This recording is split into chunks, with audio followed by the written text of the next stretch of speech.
Bonjour à tous, bienvenue dans cette nouvelle vidéo dans laquelle on va parler de ma plus grosse erreur en ce qui concerne ma guérison des troubles du comportement alimentaire et en l'occurrence de la boulimie. D'ailleurs, si vous voulez connaître un peu plus mon histoire vis-à-vis de la boulimie, j'ai fait une très longue vidéo sur ma chaîne où je raconte en détail toute mon histoire, en détail pas tant que ça en vrai, parce que en 1h20 c'est quand même difficile de parler de tout. Donc j'ai tout abordé, on va dire, en surface, parfois un peu plus en profondeur, parfois un peu moins. Mais là, justement, ça va être un contenu un peu plus en profondeur où on va voir ensemble quelle était cette fameuse erreur dont je parle. Alors, premièrement, déjà, si vous êtes actuellement en train de guérir des TCA, que parfois vous avez l'impression de ne pas être vraiment en train de guérir à 100%, ou alors de peut-être stagner, ou peut-être même parfois de revenir en arrière, sachez que c'est tout à fait normal dans le processus, même si honnêtement ça peut toujours, à force de courage on va dire, aller beaucoup plus vite, mais en soi parfois on va juste itérer, faire des itérations, faire des tests et se rendre compte de ce qui marche et de ce qui ne marche pas. Et c'est vrai que pendant plusieurs mois, donc mon erreur, déjà, je vais la mettre en préambule de cette vidéo. Mon erreur, c'est que je ne prenais pas de petit déjeuner. Alors, ce qu'il faut savoir, c'est que moi, j'étais un accro au jeûne. Je voyais ça comme quelque chose de bien. On m'avait dit que le jeûne c'était super, que c'était très bon à la santé. Donc il faut savoir qu'il y a même une époque où pendant 2 ans et 4 mois, je n'ai mangé qu'un seul repas par jour le soir. Quelle qu'en fut ma faim la journée, c'est-à-dire que je n'écoutais absolument pas ma sensation de faim. Pour moi, elle n'était pas fiable. Et à ce moment-là, j'ai commencé du coup à ne plus manger la journée pour des raisons de productivité, pour des raisons de gain de temps, etc., etc. Bref, pas vraiment des bonnes raisons, puis c'est surtout, non, en vrai, la plus grosse raison, c'est que j'avais commencé, si vous voulez, à rater le petit déjeuner, il y a du coup plusieurs années de cela, et petit à petit, c'est là que sont apparues mes crises, et je me suis dit que c'était une bonne idée de ne manger qu'un repas par jour, en compensation de parfois des sortes de crises alimentaires. Évidemment, je ne l'avais pas interprété comme étant de la boulimie, je me serais peut-être posé plus de questions, quoique, pas vraiment, j'étais tellement borné, mais encore une fois, j'en parle dans ma vidéo où je parle de toute mon histoire avec la boulimie. N'hésitez pas à aller la voir, ça peut grandement vous aider si vous êtes toujours dans ce processus et que vous êtes toujours en recherche ou que vous êtes malheureusement à fond dans les troubles du comportement alimentaire actuellement. Alors du coup, c'est vrai que finalement, le petit déjeuner, entre guillemets, j'ai une histoire assez particulière avec, parce que j'avais tendance à beaucoup le sauter. Et si vous voulez, mon erreur, qui n'en est pas vraiment une, comme je l'ai dit avant, ça a été de parfois trop être à l'écoute finalement de mes émotions, trop à l'écoute du corps. Parce que évidemment, le corps, c'est formidable à écouter. Mais le corps donne parfois un feedback qui est tronqué par la réalité, qui n'est pas vraiment exactement ce qu'on interprète finalement nous-mêmes.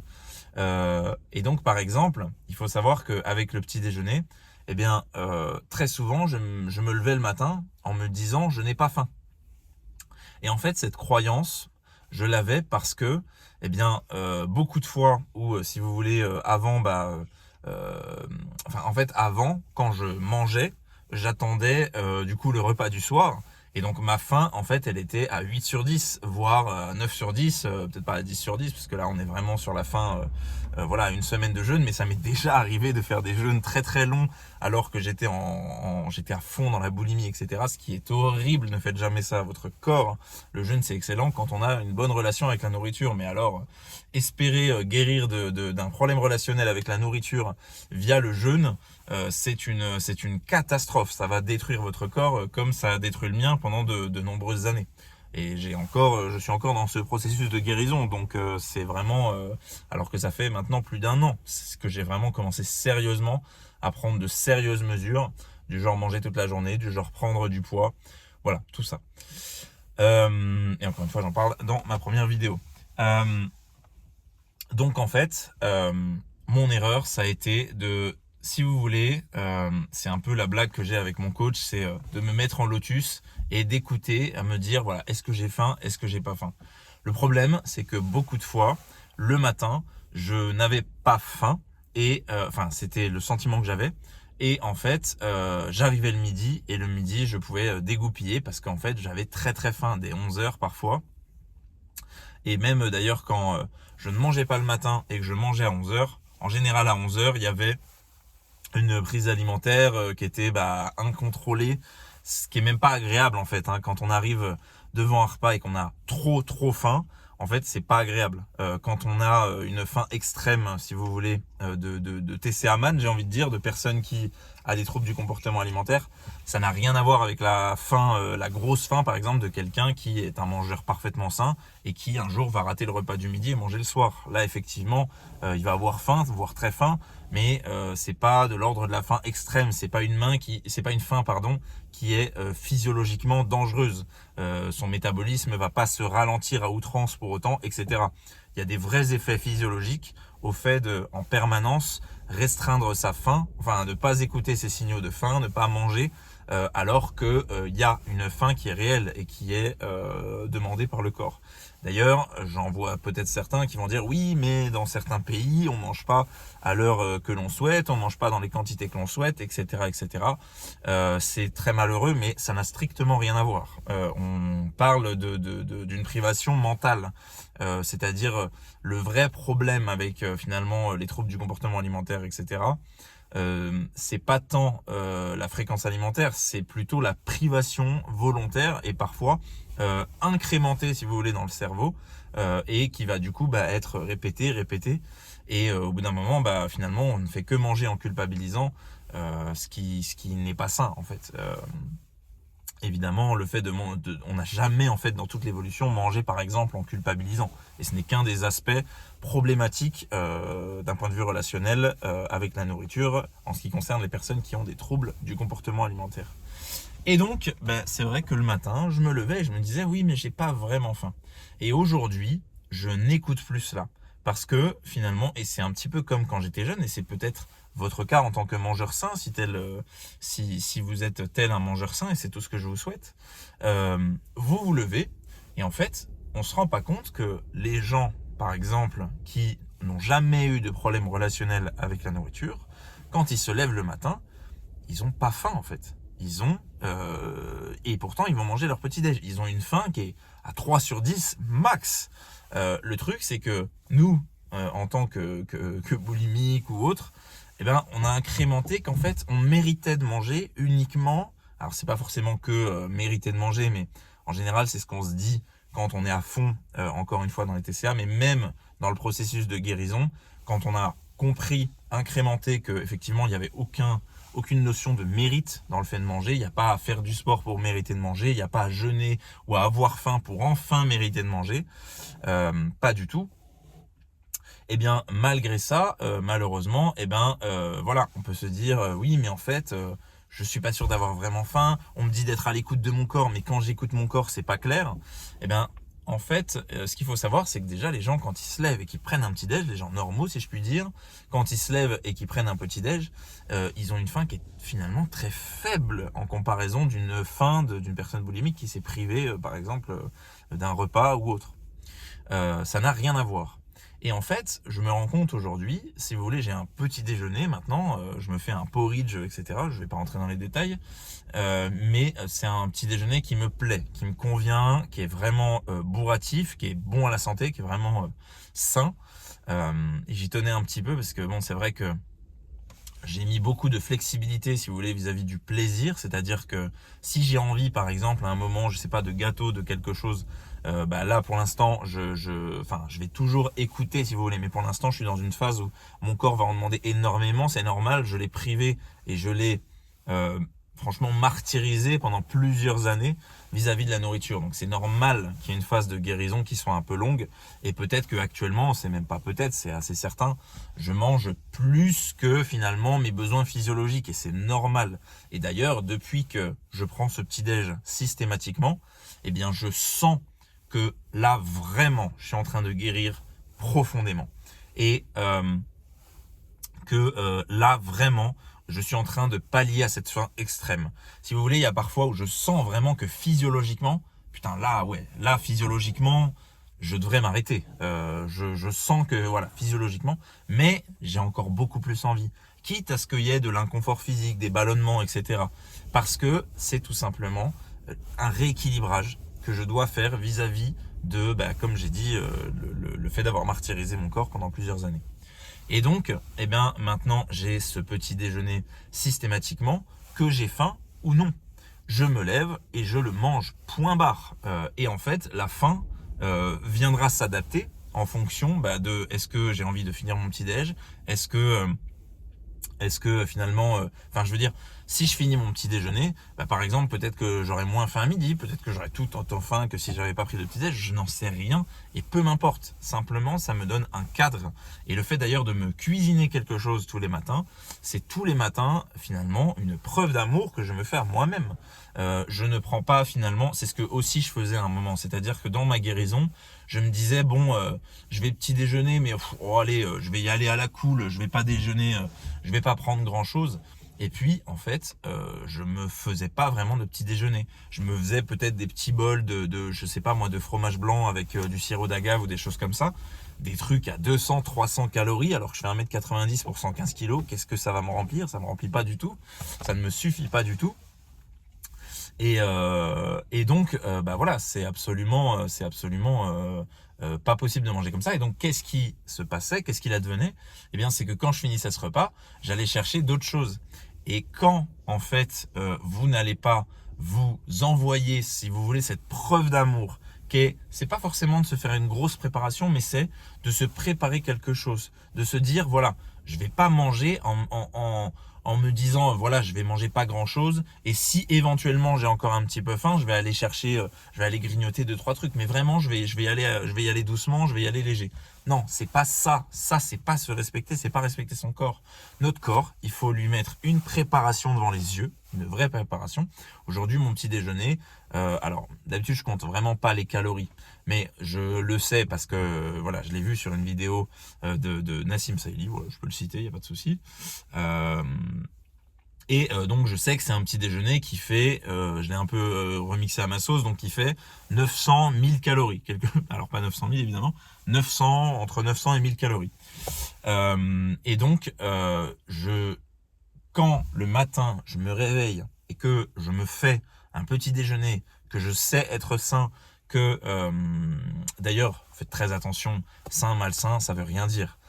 Sain, malsain, ça va déjà dépendre de est-ce que vous l'aimez ou est-ce que vous l'aimez pas.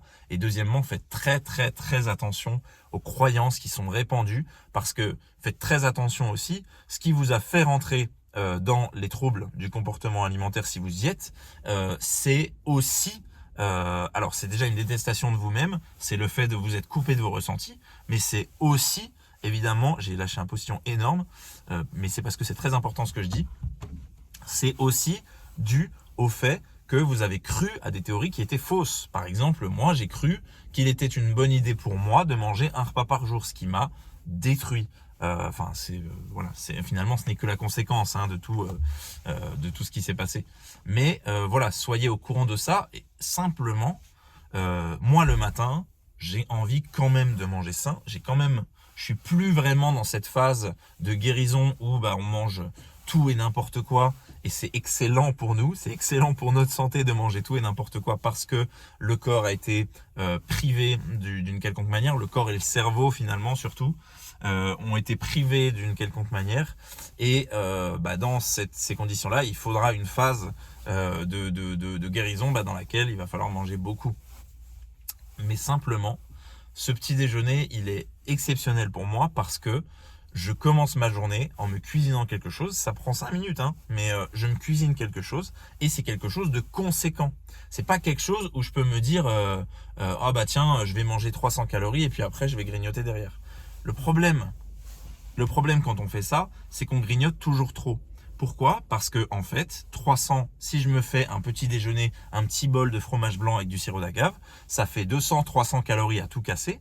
Le problème, c'est que physiologiquement pour moi, aujourd'hui je m'en rends compte dans la phase actuelle, j'ai besoin, sans être sans mentaliser le truc, sans réfléchir à ça, sans avoir compté volontairement, etc. Mais je sais que j'ai besoin d'être environ à 1000 calories pour un petit déj. Le problème, c'est que si je me lève et que je me dis, bon allez, je crois que j'ai un petit peu faim, je vais me faire, et encore je suis pas sûr, il y a plein de petits déj, même très récemment, que j'ai raté, en faisant du mal à mon corps sans vraiment m'en rendre compte.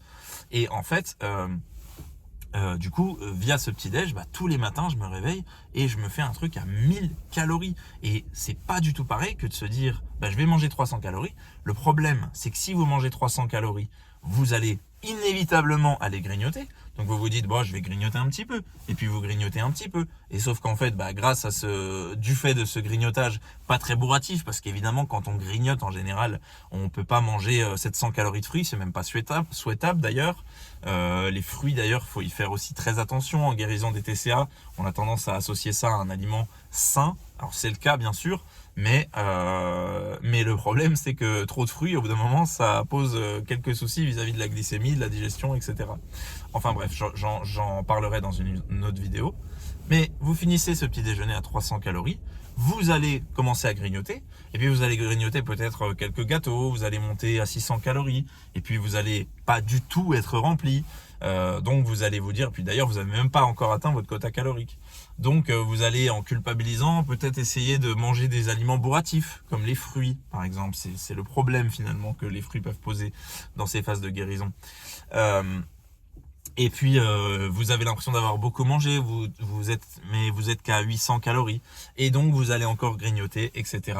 Vous allez finir en PLS parce que vous avez mangé beaucoup trop sucré, beaucoup trop de sucre rapide.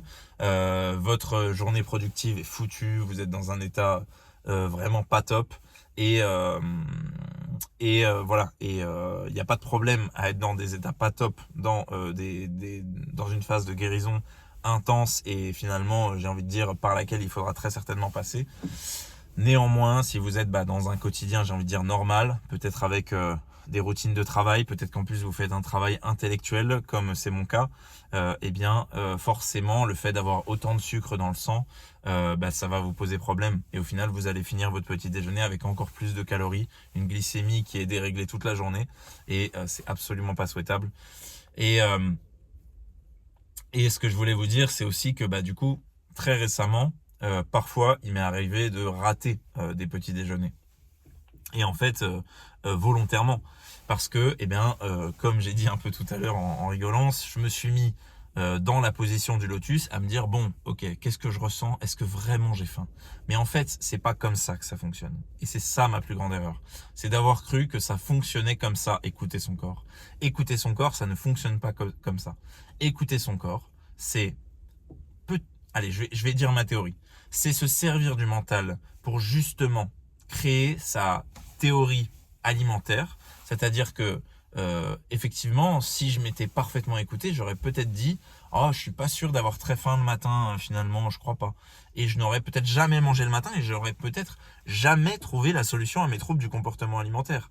Donc, le mental peut parfois aussi nous servir, puisque je me suis parfois forcé à manger le matin, puisque finalement, quand je commençais à manger, je me disais « Ah oui, finalement, je crois que le matin, j'ai faim. » Et je voyais beaucoup plus de stabilité sur mes journées. Il faut savoir que même dans un passé très récent, quand je mangeais pas le matin, j'avais des nuits catastrophiques. J'étais agité tout le temps, j'étais ballonné tout le temps, j'avais des problèmes digestifs, impossible de me concentrer sur quoi que ce soit. Il m'était impossible de regarder une série sur Netflix. Je sais pas si vous imaginez le niveau d'agitation et la torpeur dans laquelle on vit quand on est dans cet état.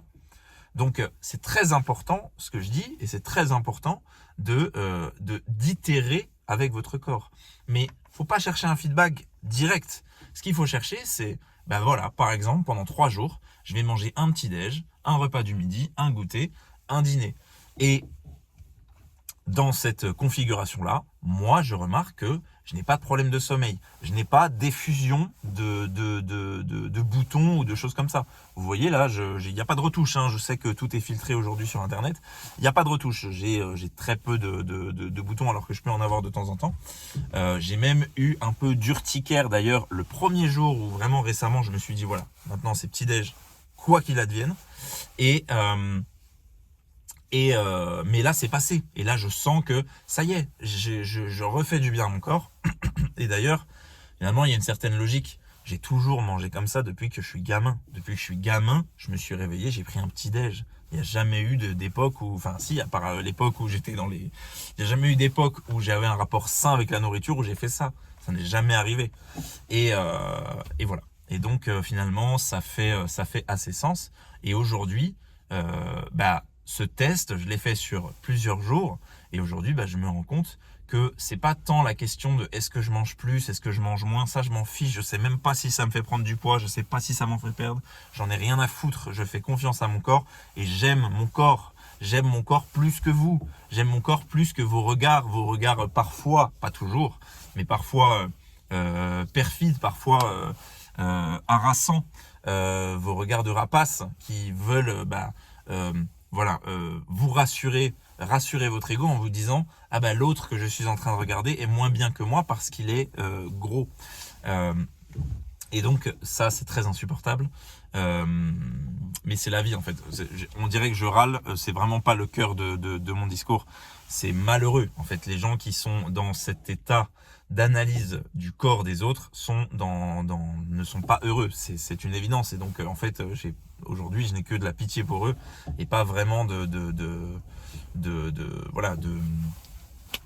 haine ou quoi. Et c'est même pas en vrai une pitié qui est exagérée. Ça dépend. Il y a des gens qui peuvent faire certaines remarques sur le corps.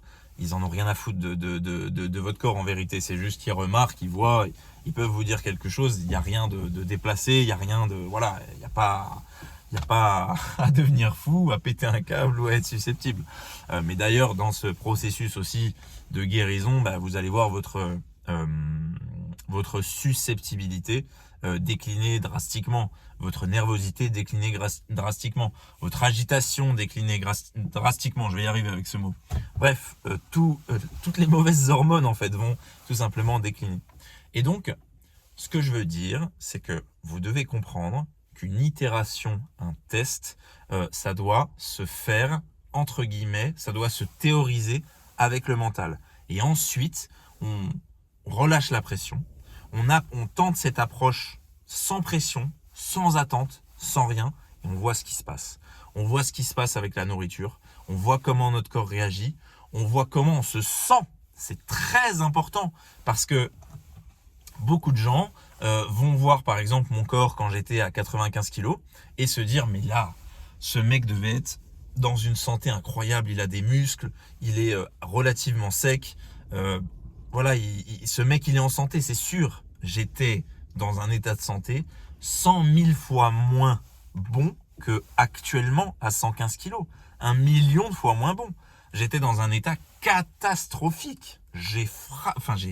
J'ai explosé mon corps, j'ai martyrisé mon corps et je m'en veux et j'en culpabilise presque vis-à-vis de mon propre corps de m'être fait ça. C'est une dinguerie ce que je me suis fait.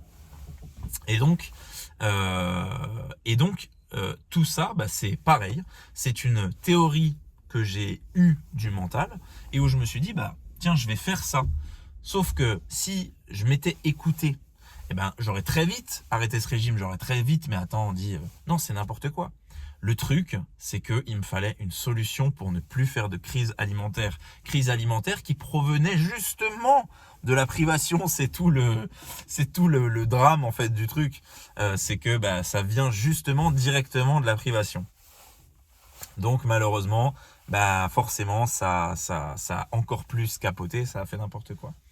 Or, la théorie que j'ai, qui est que je dois, moi personnellement, Louis Axel, je dois prendre un petit déj. C'est peut-être pas du tout votre cas. Sûrement, pour vous, la meilleure manière de guérir, c'est de manger un repas par jour. J'y crois peu, mais c'est possible. Et en fait, il n'y a pas d'injonction à comment manger.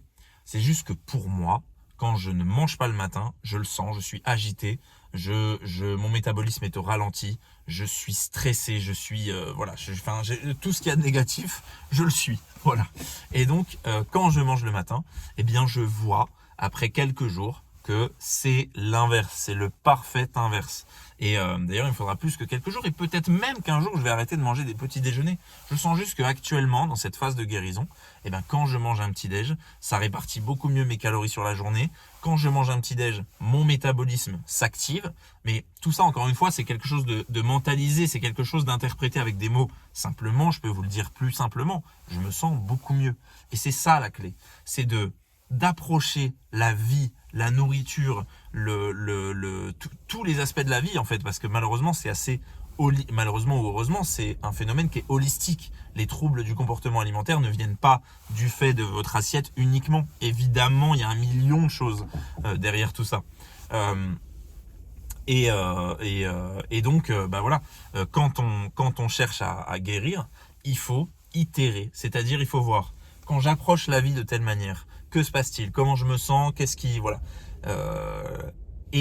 Quand, par exemple, je mange de telle manière, qu'est-ce qui se passe, qu'est-ce que je ressens, etc. Et c'est là où vous allez comprendre que vous allez finalement trouver vite les clés de ce qui marche pour vous, de ce qui est le mieux à faire pour vous. Et donc voilà, moi j'ai compris que c'était le petit-déj stabilisait tout dans ma vie, tout dans ma vie. Quelqu'un qui a un problème avec la nourriture va voir toute sa vie complètement déséquilibrée, complètement dézinguée, parce que vous êtes ce que vous mangez, et vous êtes surtout, je pense que même c'est beaucoup plus haut que cette injonction-là, enfin que cette phrase-là, vous êtes comment vous mangez. Mais à un point que vous n'imaginez pas. C'est-à-dire que quelqu'un qui va par exemple se priver alimentairement, comme je l'ai fait pendant des années, parce qu'évidemment ça a commencé bien avant cette période où je mangeais qu'un seul repas par jour, eh bien quelqu'un qui fait ça, quelqu'un qui se prive alimentairement, va se priver dans tous les aspects de la vie. Et je me privais aussi des résultats positifs que la privation parfois peut laisser advenir dans notre vie. Donc c'était une calamité. J'étais extrêmement rigide, comme mon régime alimentaire. J'étais extrêmement stressé, comme aussi stressant était mon comportement alimentaire. J'étais complètement déconnecté de mes ressentis, je n'écoutais pas ma faim. Comme dans la vie, ça m'a amené à faire des choses professionnellement qui n'ont aucun sens pour moi, voire desquelles je suis pas forcément hyper fier. C'est vous dire à quel point ça m'a emmené loin, alors qu'avant, de l'éthique, j'étais l'archétype, entre guillemets, entre de grands guillemets, mais j'ai écrit ça il y a pas longtemps. Donc voilà, j'avais écrit avant de l'éthique, j'étais l'archétype, maintenant je fais du marketing. Voilà, ça c'est une petite punchline que j'avais écrite. Et donc c'est pour symboliser ça, c'est que je m'étais complètement éloigné de ma voie. Donc c'est pour ça que vous devez itérer avec la nourriture et voir qu'est-ce qui me rend au mieux possible. Qu'est-ce qui vous rend le meilleur? D'ailleurs, c'est ce qui vous rend le plus heureux. On n'est jamais aussi heureux que quand on est une meilleure personne. Ça, c'est clair. C'est quand même grandement corrélé, le bonheur, à notre estime de nous-mêmes et pas à notre confiance en soi. Attention, c'est deux choses extrêmement différentes. Notre estime de nous-mêmes, c'est vraiment ce qui va régir notre bonheur. Et si on se déteste au point de se faire du mal avec la nourriture, évidemment, le rapport s'inverse et c'est une catastrophe. Donc voilà ce qui a été finalement ma plus grande erreur. Je pensais que dans cette vidéo, j'allais parler des tenants et des aboutissants qui peuvent vraiment empêcher quelqu'un de manger, mais je crois que ça fera peut-être l'objet d'une autre vidéo. Finalement, pourquoi parfois on a plaisir à rater des repas, à jeûner, pourquoi on se fait ça, pourquoi ça nous fait plaisir, etc., etc. Question peut-être un peu plus scientifique que que la vidéo que je viens de faire. Mais retenez ça. Ma plus grande erreur, c'est de ne pas avoir écouté mes ressentis au long terme. C'est-à-dire, effectivement, peut-être que il y a un matin où je me suis réveillé, où j'ai pas mangé de petit déjeuner. J'ai été devant le PC, j'ai été relativement productif parce que c'est vrai, quand on mange pas, parfois l'esprit peut être plus clair, etc. Et donc je vais en tirer la conclusion, ah bah oui non, moi je mange pas le matin. Sauf que arrivé au repas du midi, et ben je mange trop, je me sens ballonné, je suis agité, je suis pas bien. Le soir, je remange, je vais au sport, ça va pas du tout. Ça a été horrifique là, toutes ces périodes où j'ai été au sport en mangeant pas le matin, en mangeant le midi et le soir. Là, j'ai été courir avec mon frère il y a pas longtemps, après avoir mangé un bon petit déj. Putain de sa race, j'ai pris du plaisir à faire du sport. J'avais pas pris ça depuis je ne sais pas combien de temps parce que j'avais toujours une sorte d'inconfort, comme si mon corps était dans un état où il ne pouvait pas faire du sport, où c'était pas naturel pour lui.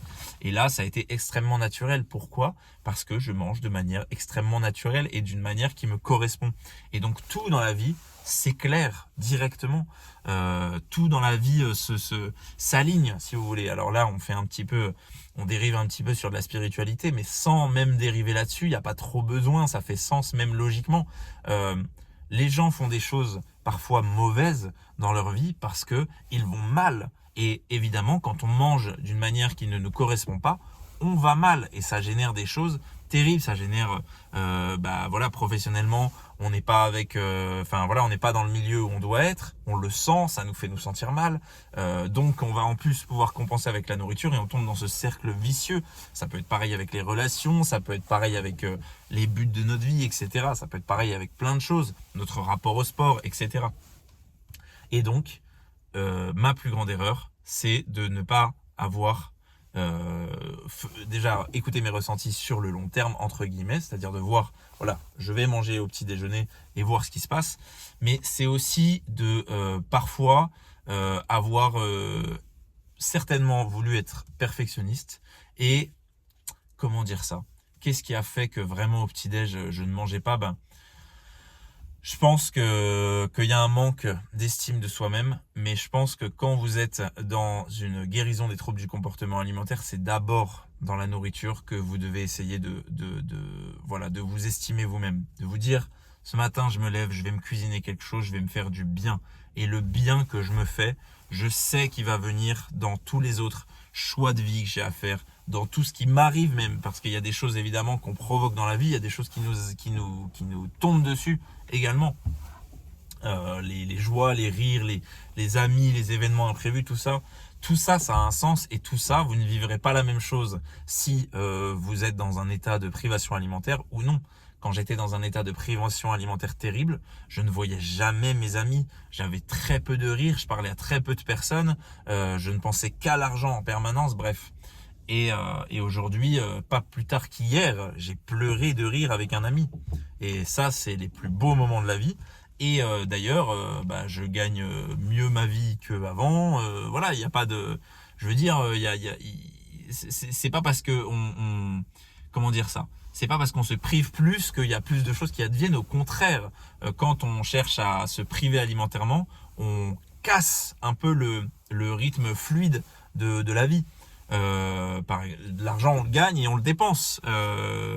La nourriture, on la mange et on la recrache par un certain orifice que je n'aurais pas besoin de citer. Mais voilà, c'est juste le fonctionnement de la vie. La vie, c'est assez fluide. Les plantes poussent, meurent et ça donne lieu à d'autres plantes qui tombent. Bon bref, voilà, tout est fait. Vous respirez, vous crachez, vous inspirez de l'air, ça vient nourrir toutes les molécules de votre corps. Vous relâchez cet air en CO2. Bon voilà, c'est quand on casse la fluidité, ça ne fonctionne pas. Et pour rentrer dans la fluidité, par contre, ça va venir pour moi du mental en premier. C'est-à-dire que vous allez réfléchir à qu'est-ce qui me fait me sentir mieux. Vous allez agir en conséquence et voir qu'est-ce qui vous fait vous sentir mieux. Vous sentir mieux, c'est votre seul objectif. C'est tout ce qui doit advenir. Et vous sentir mieux, ça viendra pas forcément des choses auxquelles vous pensez. Mais si vous réfléchissez, et que vous agissez en conséquence, vous allez vous dire, non, ça par exemple, ça ne m'a pas aidé à aller mieux. Par exemple, je sais pas, moi, j'ai fermé mes boutiques de dropshipping il n'y a pas longtemps parce que j'estime que ce n'est pas bon pour le monde, j'estime que c'est très mauvais, j'estime que c'est une arnaque, entre guillemets.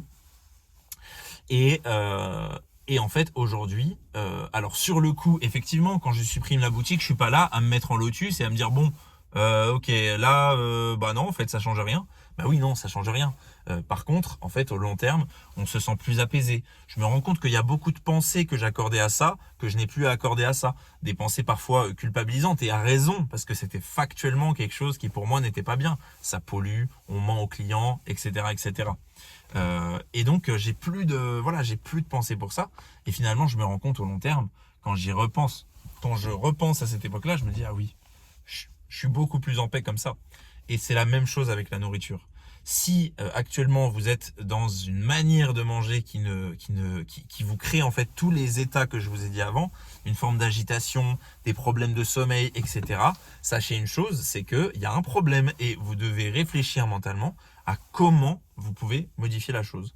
Je savais que le matin, j'avais mangé toute ma vie le matin. Je savais que en arrivant le midi, en général, j'avais très faim et que le soir, je dormais très mal, etc. Qu'il y avait très certainement un problème de ce type. Et puis, en commençant à me renseigner, je me suis rendu compte que peut-être ne pas manger le matin, ça peut ralentir le métabolisme. Et puis, tout simplement que beaucoup de gens prennent un petit déjeuner, c'est peut-être pas pour rien. Finalement, je suis le seul mec de mon entourage, entre guillemets, qui a des troubles du comportement alimentaire. Et je mange pas le matin, contrairement à pratiquement tout le monde. C'est peut-être qu'il y a un souci, tu vois. C'est peut-être que c'est moi qui suis, que là j'ai pas trouvé en tout cas la bonne théorie.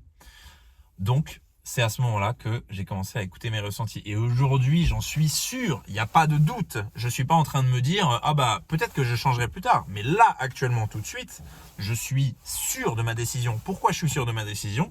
Parce que j'ai plongé dans ce truc, je me suis pas dit je vais commencer des petits déj légers, je vais manger juste une banane ou juste une pomme ou je sais pas quoi. Non, je prends un petit déj. Je suis sûr que c'est la bonne chose. Pourquoi? Parce qu'aujourd'hui, j'ai un petit peu de recul, j'ai quelques jours, mais ça me suffit largement parce que j'ai pris beaucoup de décisions de ce type dans ma guérison, dans cette phase de guérison. Je commence à comprendre physiologiquement, vis-à-vis de mes ressentis, qu'est-ce qui est une bonne et qu'est-ce qui est une mauvaise décision. Et ça, je le sais, c'est une bonne décision. C'est une excellente décision. Et aujourd'hui, ça me paraît, entre guillemets, presque impensable de ne pas prendre un petit déjeuner quand je me lève. En ce qui me concerne dans la phase actuelle, le petit déjeuner, c'est extrêmement important pour moi. Et sinon, je déséquilibre mon corps énormément. Voilà. Donc, j'ai du mal à, par une phrase, vous résumer finalement ce qu'est ma grande erreur. Mais je pense que, concrètement, vous avez compris ce que je voulais dire. Et donc, analysez dans votre vie qu'est-ce qui vous fait du mal et ayez l'estime de vous-même pour faire ces choses-là. Parfois, on est dans des modèles, si vous voulez, où on se dit, ça, finalement, ça me fait me sentir mal, mais en fait, moi, je suis pas quelqu'un de bien de toute façon. Moi, j'ai pas le courage de faire ça. Moi, si, moi, ça. Plein d'excuses, malheureusement, qui peuvent entraver votre progression. Et c'est pour ça que déjà, il faut commencer par la nourriture. La nourriture va vous redonner l'énergie de prendre des décisions et surtout, elle va vous redonner le bonheur. Et le truc, c'est que, parce que je le rappelle, un corps en santé est un corps heureux. Entre guillemets, je grossis un peu le trait. Et donc, le fait de vous retrouver de nouveau dans un état de santé stable, normal, etc., même si vous mangez énormément, même si vous mangez pas que des bons aliments, ça va commencer à générer en vous quelque chose de positif et quelque chose que vous voudrez amener vers quelque chose d'encore plus positif de par vos choix de vie. Mais le problème, c'est que si vous êtes amoindri alimentairement, c'est précisément ce qui vous a amené au trouble du comportement alimentaire et ce qui a amené dans votre réalité que des choses desquelles vous êtes déconnecté, l'impression d'être dans la vie de quelqu'un d'autre, l'impression de vous détester, l'anxiété énorme de vous dire ma vie passe et il n'y a rien qui change. Moi, j'ai eu une grosse réalisation parce que j'ai 25 ans, je me suis rendu compte que j'étais plus proche de la trentaine et de la vingtaine et je me suis dit mais quand est-ce que je commence à vivre là? Quand est-ce que je commence à vivre? J'ai 25 ans. Bon, c'est pas abusé, hein, c'est pas un âge, je veux dire, je suis très reconnaissant d'avoir eu d'avoir réalisé, de m'être rendu compte de tout ça. Finalement, à un âge si jeune, je suis très jeune en fait, je peux encore tout refaire dans ma vie. J'ai pas d'enfant, je suis pas marié, voilà, voilà, c'est et même si je l'étais, j'aurais dû prendre cette décision de remanger, etc. Mais Mais je suis quand même très reconnaissant de me rendre compte de tout ça à un âge si jeune.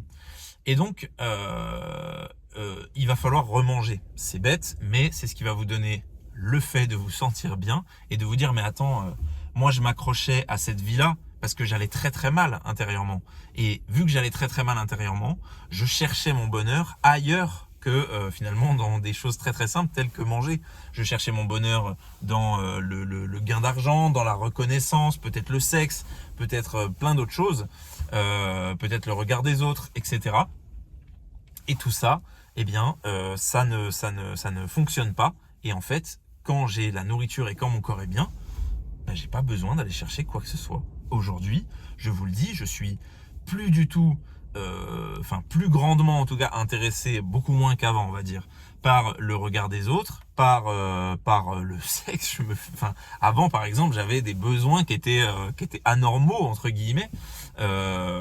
Et bon, je suis pas le seul, hein, parce que je suis dans le web marketing. J'ai été parfois analyser un petit peu le taux de clics, le nombre de clics que peuvent recevoir les sites porno en France, par exemple. Les gars, on va arrêter de faire genre, hein. Voilà. Non, mais faut arrêter de faire semblant, hein. Vous êtes gentils, les gars, mais il y a un moment, va falloir arrêter au bout d'un moment de faire toujours les choix faciles, de pas avoir les couilles d'être dans notre propre vie. Les filles aussi, hein, d'ailleurs, hein, les filles, grosses consommatrices aussi, hein, attention. Mais va falloir à un moment avoir le courage de retourner dans notre propre vie, parce que ça, c'est une fuite. C'est de l'ordre de la fuite. Et ça arrive, pourquoi ?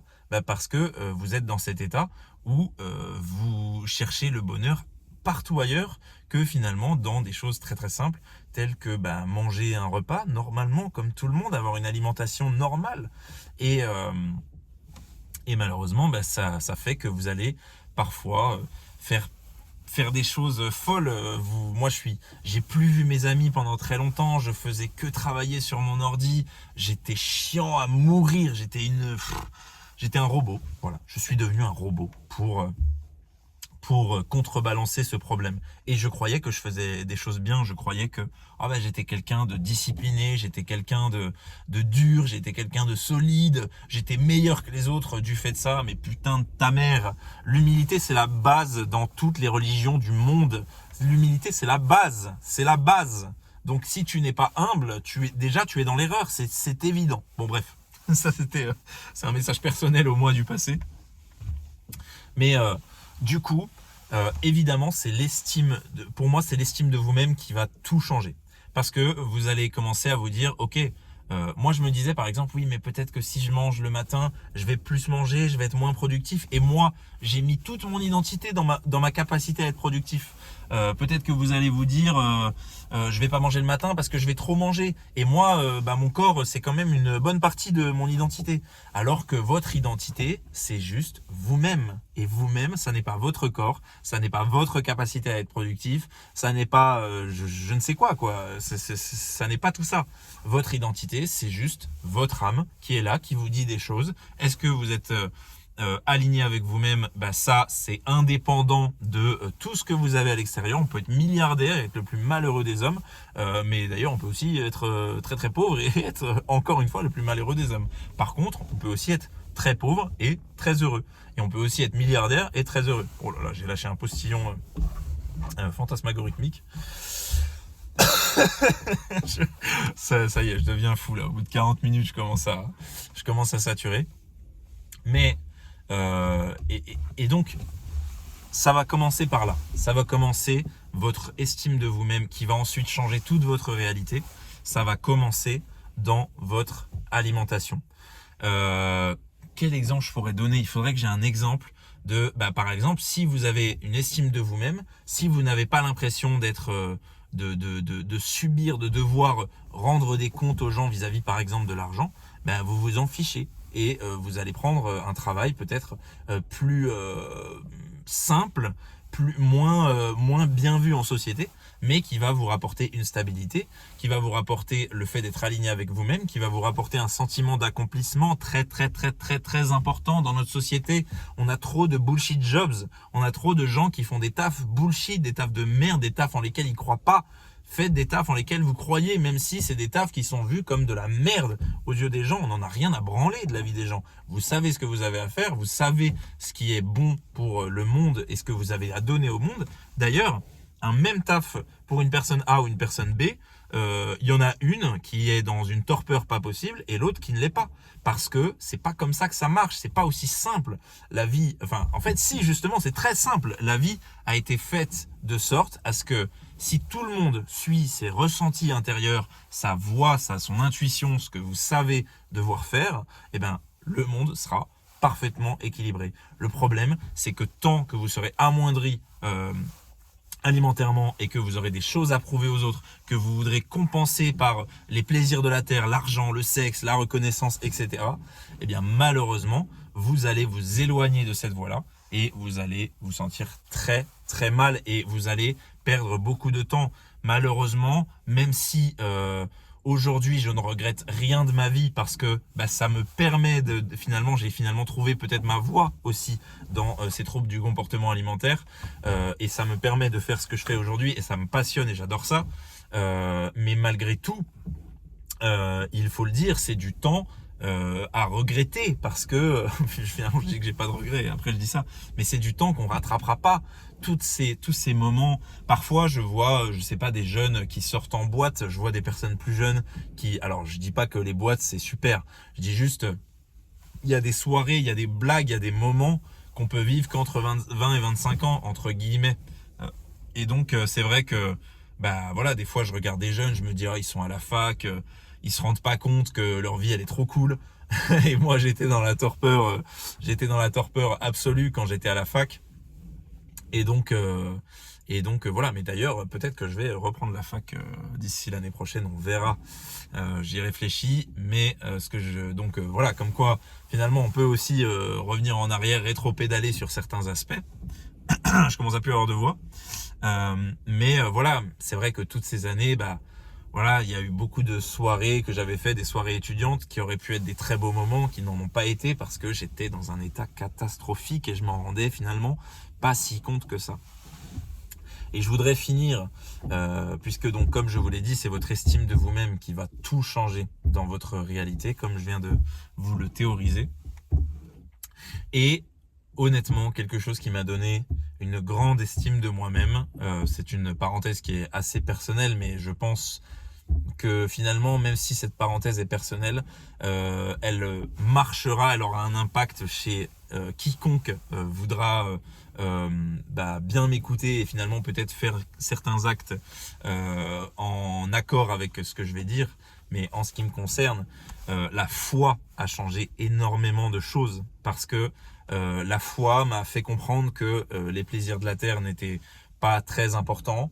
La foi m'a fait comprendre que suivre mon intuition était le plus important et suivre mon intuition m'a toujours donné une plus grande estime de moi-même. Aujourd'hui, je pourrais gagner plus d'argent, par exemple, grâce aux boutiques de dropshipping que j'ai fermées. Mais le fait de les avoir fermées, je peux vous le dire, c'est une décision que je savais devoir prendre depuis un moment. Même si le mental ne fait que parler et dit « Mais non, tu vas pas faire ça, ça rapporte autant, ça vaut autant, tu vas peut-être devoir repartir de zéro, blablabla. » Et en fait, pour autant, en dessous, si vous voulez, le masque de l'ego, en dessous du mental, est vraiment en profondeur en vous, là où il y a votre âme, si on veut être vraiment spirituel, vous savez ce que vous devez faire. Et d'ailleurs, je ne sais pas si physiologiquement, il existe quelque chose qui explique ces sentiments qu'on a de parfois savoir ce qu'on doit faire. Et je savais que je devais faire ça, même si mon mental s'affolait, même si sur le coup je me suis dit « Oh putain, sûrement j'ai fait une connerie de fou ». Et en fait, la foi te dit « Mais en fait, sur Terre, tout est une illusion ». C'est-à-dire, penser que plus d'argent va te rendre heureux, c'est une illusion. Penser que plus de reconnaissance, etc. etc.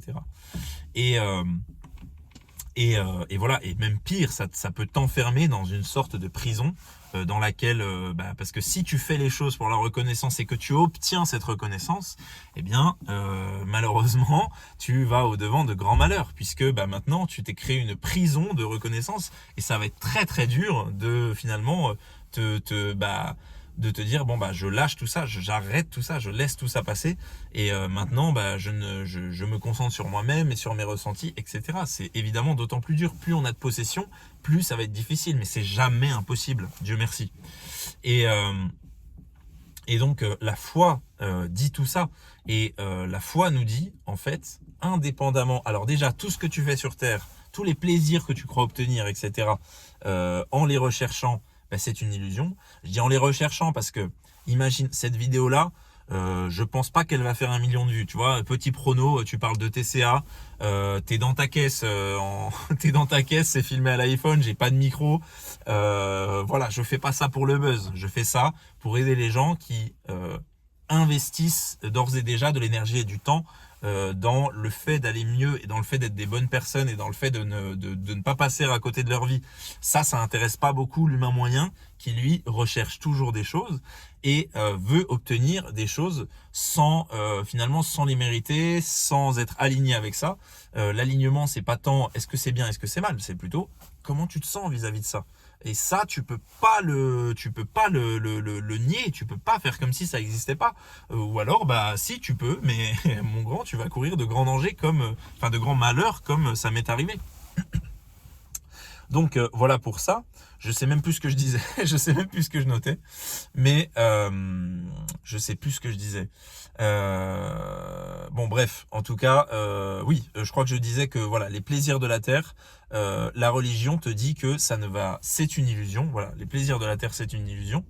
Et aussi, tout simplement, quand tu commences à croire quelque peu au fait qu'il y a une vie après la mort, qu'il y a la vie éternelle, etc., tu te dis bon effectivement, voilà, c'est pas très important en fait.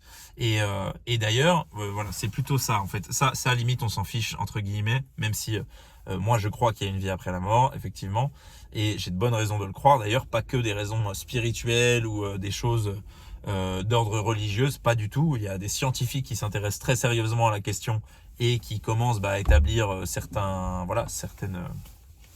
on commence à voir certaines choses. Tesla, d'ailleurs, à l'époque, parlait de l'âme comme de quelque chose de matériel, en fait, de réel, de quelque chose de... Voilà, bon. Je suis pas du tout un spécialiste, hein, mais en tout cas, je crois quelque peu à ça. Mais c'est surtout que la religion, alors en l'occurrence, moi j'ai j'ai plutôt une appétence pour le christianisme, donc je vais plutôt parler au nom du christianisme. Et encore, voilà, je suis vraiment un néophyte pour l'instant, donc je voudrais pas avancer des choses qui sont peut-être erronées ou pas tout à fait, pas parfaitement vraies. Donc je vais juste parler au nom de moi-même. Mais en ce qui me concerne, de ce que je sais de la foi, pour moi, Dieu nous dit d'écouter ce que l'on ressent à l'intérieur. Et que quand on écoute ce que l'on ressent à l'intérieur, eh bien là on est dans le bon, là on est courageux, là on est honnête avec soi-même et là on commence à s'estimer. C'est pas et malgré ce que pourrait en dire le regard des autres. Effectivement, quand j'ai dit à certaines personnes que j'allais fermer mes boutiques de dropshipping, certaines personnes sont sautées au plafond en disant mais attends, tu te fous de ma gueule, tu gagnes de l'argent presque sans rien faire, c'est incroyable, c'est un truc de fou, c'est exceptionnel. Malheureusement, ces personnes-là, vous l'aurez deviné, vivent non conformément à leur ressenti intérieur et malheureusement, bien qu'ils aient potentiellement malgré tout des choses à nous enseigner de la vie, malheureusement ils vivent déconnectés de leur ressenti et ils sont malheureux, c'est une évidence, puisque on le sait, j'ai même pas besoin de le dire, même si tout le monde poursuit ça, les plaisirs de la terre, l'argent, la reconnaissance, etc., ça ne rend pas heureux. Donc factuellement, les gens qui te disent que tu fais une erreur en suivant ton cœur, ton éthique, ton intuition, etc., quitte à parfois sur terre, on va dire, dans les plaisirs de la terre, te contraindre, te restreindre ou perdre certaines choses, perdre certaines possessions que tu as, eh bien, on va te dire, mais c'est une folie. Et malheureusement, enfin plutôt heureusement, la religion nous le dit, il y a aucune chose à acquérir, il n'y a pas d'injonction sur terre, il n'y a pas à être riche, il n'y a pas à être reconnu, il n'y a pas tout ça. Tout ça, c'est du vent, c'est les plaisirs de la terre, c'est l'ego, c'est le diable même pour certains. Voilà. j'ai vraiment pas envie de, j'aime pas trop employer ce genre de mots parce que je sais qu'il y a beaucoup de gens qui vont sortir je sais pas comment dire, leur bouclier et dire ah non, ça y est, ah, là il a employé un petit terme religieux, moi je crois pas en Dieu, ok, c'est vraiment naïf, c'est vraiment débile, moi je vaux mieux que ça, je vaux mieux que les autres qui croient en Dieu, voilà, bon.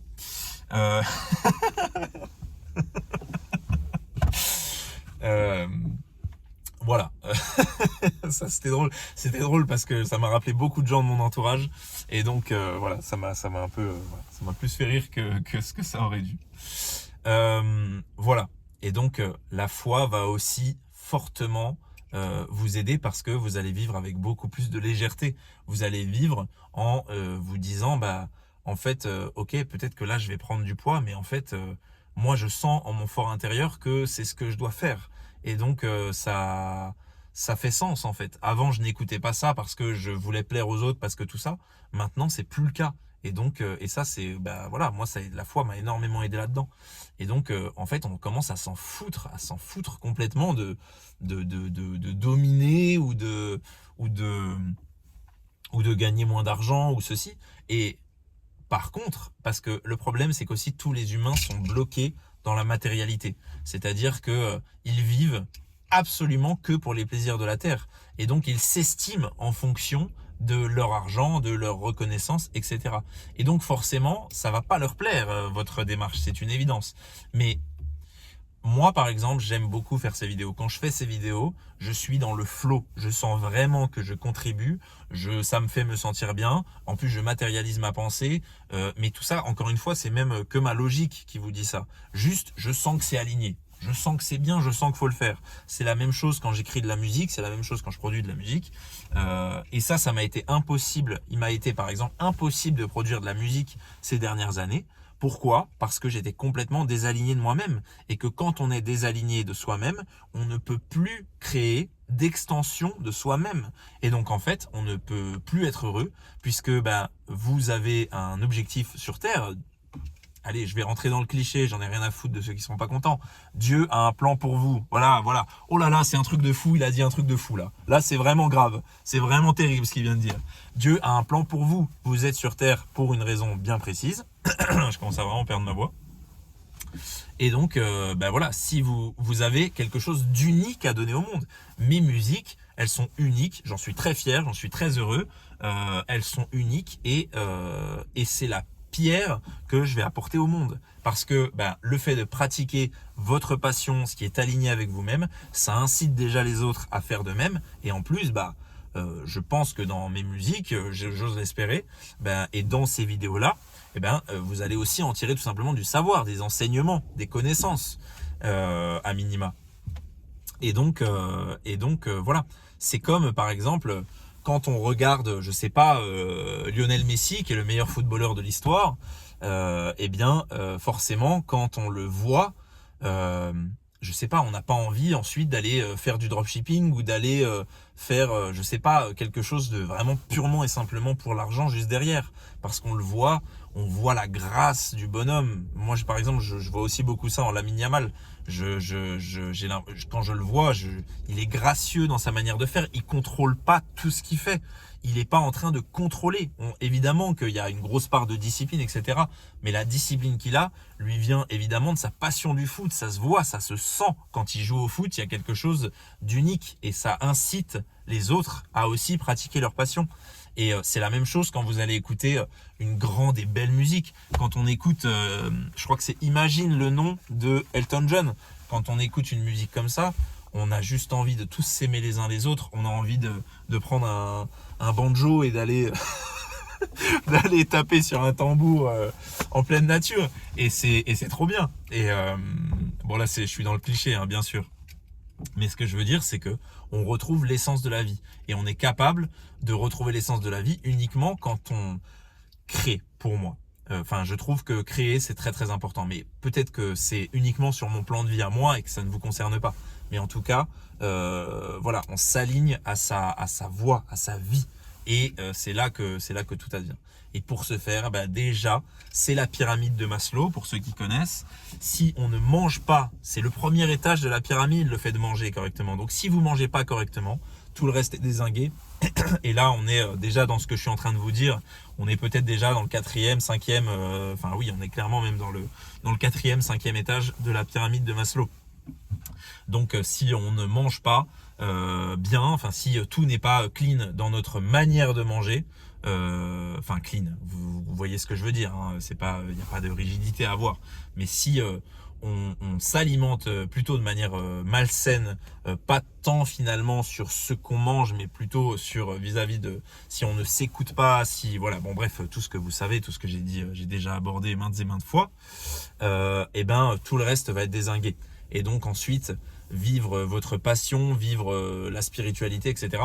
C'est marrant parce que je crois que la vie spirituelle est tout en haut de la pyramide et en fait je pense que c'est presque tout aussi essentiel finalement que votre manière de manger. C'est comme si les deux se rejoignaient.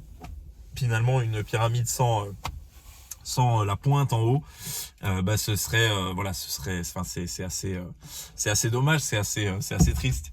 Et donc voilà, la spiritualité vient vraiment, pour moi, la foi, vraiment la foi, moi la foi je l'ai ressentie à la messe, voilà, je l'ai pas ressenti, enfin j'ai même été à la mosquée, j'ai aussi senti quelque chose. Je crois que c'est pas si important la vérité, le nom qu'on donne à Dieu, voilà, mais en tout cas voilà, moi quand je vais à la messe, j'en ressors avec quelque chose et voilà, c'est vraiment ça qui m'a donné la foi, c'est ça que je veux dire. C'est que je pensais qu'avant la foi, je pourrais l'avoir en lisant des livres, je pourrais l'avoir mais en fait, je crois que ça se fait aussi dans l'échange, dans le partage et dans à la messe, voilà, tout simplement. Donc je voulais vous le dire, si aujourd'hui par exemple vous aimeriez être des personnes plus spirituelles mais que vous voyez que votre spiritualité, elle se bloque dans le mental, eh bien, c'est-à-dire, bah, par exemple, vous vous dites, voilà, pour être spirituel, il faut que j'agisse comme ça. Bah ouais, mais par exemple, tiens, pour être spirituel, il faudrait peut-être que j'ai moins d'envie de pulsion sexuelle tout le temps, parce que je vous le dis, hein, quand on est dézingué alimentairement, bah, sexuellement, on est quand même très à même d'avoir des pulsions très souvent. Et en fait, bah voilà, dès que on remange correctement bah, on peut avoir cette spiritualité et se dire bah oui mais voilà, je le sais, il faut que je fasse ça, il faut que j'arrête d'écouter mes pulsions, enfin il faut que j'arrête d'en avoir, etc. Oui d'accord, mais là pour l'instant tu as la connaissance. Si tu veux incarner ça, si tu veux incarner cette connaissance et si tu veux que cette connaissance elle se matérialise en toi, eh bien pour moi là c'est la foi qui va intervenir. Et pour moi la perfection c'est la connaissance et la foi. Et c'est ça qui permet d'en faire un savoir. Voilà. Voilà, donc si bah vous voilà, vous sentez que vous aimeriez être plus spirituel, plus léger, enfin voilà, un peu tout finalement ce que j'ai plus ou moins abordé dans cette vidéo. Si vous êtes dans une phase de guérison des troubles du comportement alimentaire, je vous le dis, pour moi, ce qui a changé ma vie, c'est d'aller à la messe. Voilà. Commencez à y aller, mettez-vous en fond de salle, sans faire de l'évangélisation. Hein. Si vous me dites que vous, ce qui vous appelle, c'est plutôt la mosquée, bah, allez à la mosquée. Si c'est comment ça s'appelle le lieu des juges, la synagogue. Si c'est ça qui vous appelle, allez à la synagogue. C'est pas si important. Moi, je crois que c'est surtout des lieux de culte et que c'est des lieux dans lesquels les gens se rassemblent pour prier la source de toute vie. Et donc, forcément, on ressent des choses, quelle que soit finalement la forme qu'on veuille donner à ce que l'on prie. Putain, c'est exceptionnel. Je suis exceptionnel. Je dis que des choses incroyables. Je vais terminer là-dessus. J'espère que cette vidéo vous aura aidé. Elle aurait été beaucoup plus longue que ce que je croyais. Mais le problème, c'est qu'à chaque fois qu'on part finalement d'un petit phénomène, et c'est d'ailleurs c'est tout le problème de ce monde, c'est que on a des vidéos de 10 minutes sur certains sujets, genre comment perdre du poids, le guide en 10 minutes, mais va te faire enculer, c'est tellement holistique comme approche, il y a tellement de facteurs qui rentrent en jeu dans le poids, que juste va te faire enculer en fait avec ta vidéo de 10 minutes qui apporte pas de valeur. Là je viens de partir d'un postulat qui est que le petit déjeuner est un était essentiel pour moi et c'était mon erreur vis-à-vis des TCA. Et en fait là je viens de te parler pendant 1 heure, bon j'espère avec pas trop de redondance, mais je sais que parfois j'ai tendance à être un peu redondant. Je viens de te parler pendant 1 heure en partant d'un tout petit phénomène, parce que ce tout petit phénomène entre guillemets, il avait des causes, mais par tonnes, et je viens d'en aborder. J'ai sûrement pas pu tout aborder évidemment dans cette heure de vidéo. Donc vraiment c'est insupportable ces vidéos là, voilà, 10 astuces pour 10 astuces pour perdre du poids. Je fais la fille parce que en vrai malheureusement c'est quand même surtout malheureusement c'est aussi très très présent hein, du côté masculin. Mais c'est vrai que voilà, si c'est une nana qui m'est venue en tête, c'est pas pour rien. Je pense que les femmes sont soumises à du contenu qui est surfacique en permanence. Et heureusement qu'il y a certaines femmes qui font aussi du contenu voilà, un peu plus... en vrai, je pense que c'est autant des deux. Je vais pas commencer à dire je sais pas quoi, à rentrer dans des théories, mais c'est vrai qu'il y a trop de contenu, trop surfacique sur Internet. Et voilà. Et heureusement quand même qu'il y a des femmes qui font des podcasts. Et là où ça permet de vraiment rentrer en profondeur dans certains sujets et plus d'être dans des contenus surfaciques. Je pense que votre intelligence vient grandement du taux de contenu surfacique que vous allez regarder. Surfacique, ça va être un TikTok 10 astuces pour perdre du poids. Voilà, ça c'est de la merde. Ça sert à rien. Tout le monde le sait. Hein. Tout le monde sait que marcher ça fait perdre du poids. Tout le monde sait que tel aliment c'est peut-être un poil plus sain entre guillemets pour quelqu'un de normal, de sain, alimentairement que tel autre aliment. Ouais, super, merci. T'es la 100e personne à nous le dire. Est-ce que sincèrement au fond de toi t'as l'impression de faire quelque chose de bien? Bah non, c'est pas possible, parce que là t'es forcément en train de faire quelque chose avec une approche. Est-ce que vous m'avez vu? Je suis là, hein. Vous avez vu? Et moi je les sais les 10 astuces, vous avez vu? Bah moi je fais pas ça. Moi je fais une vraie vidéo, je pose mon tel, j'en ai rien à foutre, j'en ai rien à branler de la forme, j'arrête pas de me regarder moi alors qu'il faut que je regarde l'objectif. J'en ai rien à branler de la forme parce que j'ai quelque chose de profond à dire. J'ai quelque chose de ressenti à dire. J'ai quelque chose que je sens dans mes tripes. Et d'ailleurs, pour l'instant, peut-être qu'à un moment j'aurai plus d'inspiration, que j'aurai plus l'habitude de faire des vidéos et que ça changera. Pour l'instant, par exemple, là je crois que j'ai pas fait de vidéo pendant 3 semaines parce que je m'en bats les couilles. Je m'en bats les couilles de ton capitalisme. Je ne me soumets pas à il faut tout le temps produire, il faut tout le temps ceci. Si j'ai rien à dire, je ferme ma gueule. J'ai pas besoin que tu me regardes, j'ai pas besoin d'argent, j'ai besoin de rien sur terre. J'ai besoin de moi-même, de me sentir aligné avec moi-même, et Dieu m'aide beaucoup pour ça. Heureusement, Dieu, on peut lui parler en permanence, mais ça, je l'aborderai peut-être dans une prochaine vidéo. Je m'arrête là, je vous remercie beaucoup de m'avoir écouté. J'espère que ça vous aura impacté, parce que je m'en fiche que ça vous ait donné des connaissances nouvelles, encore plus de théories sur de la théorie, on sait tout.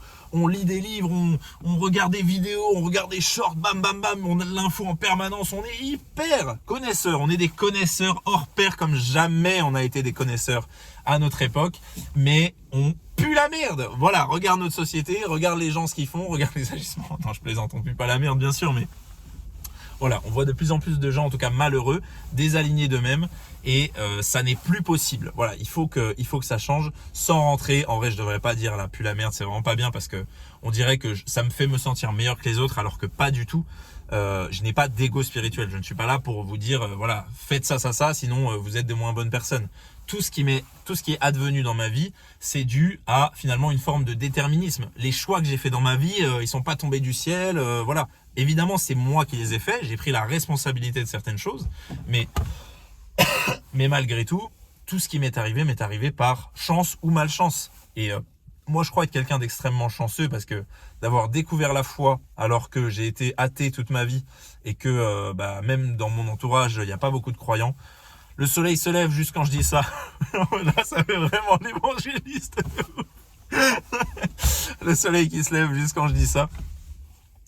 Mais bon, il aurait pu se lever avant. J'ai parlé de la foi plein de fois avant. Hein. On va pas commencer à interpréter, mais quand même, là, il y a beaucoup de nuages. Pourtant, on voit le soleil qui se lève et qui m'éclaire juste au moment où je dis ça. Et du coup, je sais même plus ce que j'allais dire. Oui, j'allais dire que tout ce qui m'est arrivé et que j'ai beaucoup de chance en fait d'avoir découvert tout ça à 25 ans. J'ai énormément de chance. Je suis tellement reconnaissant d'avoir eu ce vécu qui m'a amené à certains choix. Finalement, si tout dans ma vie s'était d'ailleurs bien passé, si j'avais réussi à être footballeur, si j'avais réussi tout ça, ben en fait, j'aurais compris tout ça. Ce ne sont que des plaisirs de la terre et finalement, on ne les mérite et on ne les apprécie que quand on ne le fait pas pour la reconnaissance des autres, pour l'argent ou pour ces choses-là. Ceux qui gagnent, entre guillemets, non, c'est pas forcément le cas. Mais en tout cas, les gens qui sont les plus heureux de gagner de l'argent, c'est les gens qui suivent leur passion. Comme dit Charles Aznavour, j'ai apprécié gagner de l'argent, j'ai gagné beaucoup d'argent, mais je n'ai jamais cherché l'argent. Et en fait, c'est ça le bonheur. Voilà, c'est ça la clé du bonheur. C'est avancer, aligné, avec sa passion, avec soi-même, avec ses ressentis intérieurs. Et de là, vous verrez, tout va découler. Et aujourd'hui, je peux pas vraiment vous dire que ça découle avec une grande reconnaissance. Je sais même pas si cette vidéo va faire les 100 vues. Je peux pas vous dire que ça va découler de beaucoup d'argent. Je peux pas vous dire que ça va... enfin voilà, je peux pas vous dire que là, dans la réalité concrète, matérielle, j'ai plus de choses qu'avant. Mais par contre... j'ai récupéré toutes les relations finalement qui m'importaient dans ma vie. Je ris tous les jours, j'ai des fous rires tous les jours, je vois mes amis tous les jours, je fais du sport tel que ça doit être fait. Je veux dire, ça m'est agréable de faire du sport. Je dors bien la nuit. Voilà, je suis plus apaisé, je me sens plus léger, j'ai plus de pensée tout le temps. Le mental maintenant ne me dessert plus. Je m'en sers désormais comme un outil positif. Voilà, il y a plein de choses comme ça. Et en fait, ces vidéos-là, elles valent pour moi mais tous les millions d'euros que imaginons par exemple si j'avais vraiment fait des millions d'euros en dropshipping, bah en fait si ça avait été aux dépens de cette vidéo-là, bah ça aurait été dramatique. Et même si vous faites quelque chose qui aujourd'hui dans la forme vous paraît bien, mais que vous sentez que vous n'êtes pas au bon endroit, partez, changez d'endroit, puisque ça vous permettra peut-être d'accomplir votre rêve. Et en fait, votre rêve, ce n'est pas l'acquisition de quelque chose, c'est pas la possession de quelque chose. Le rêve est déjà là. Regardez autour de vous. Je vais filmer. Vous savez quoi? Je vais filmer. Je vais arracher mon tel. Je vais filmer. Voilà. Regardez autour de vous. Est-ce que vous pouvez regarder autour de vous et me dire le rêve n'est pas là, mais vous ne pouvez pas voir le rêve. Vous êtes contrit. Voilà, je peux même plus poser le tel. Vous êtes contrit dans votre réalité matérielle et ça vous empêche finalement de voir le rêve. Le bonheur, c'est le chemin. Et là, je suis sur le chemin. Peut-être qu'un jour je ferai 10 000 vues par vidéo. Qu'est-ce que ça va changer? Franchement, est-ce que ça va bien sûr changer des choses sur le plan concret, matériel, mais le bonheur, ça se joue pas là. Et là, je suis sur le chemin. Et donc, je suis heureux. Je vais rentrer chez moi apaisé. Avant, j'avais des journées de travail longues, des to-do list longues comme le bras que j'arrivais jamais à remplir. Et même quand j'arrivais à presque les remplir, eh ben, je me sentais insatisfait. Pourquoi? Parce que tu ne peux pas surcompenser, tu ne peux pas tricher dans la vie, tu ne peux pas écouter tes peurs, tu ne peux pas contourner tes peurs. Il va falloir les affronter. Et à un moment, il va falloir aller sur ton chemin pour enfin vivre la vie de tes rêves. Et c'est même pas vivre la vie de tes rêves, c'est vivre, c'est un rêve, d'ores et déjà. Je vous remercie pour votre écoute et je vous dis à très bientôt.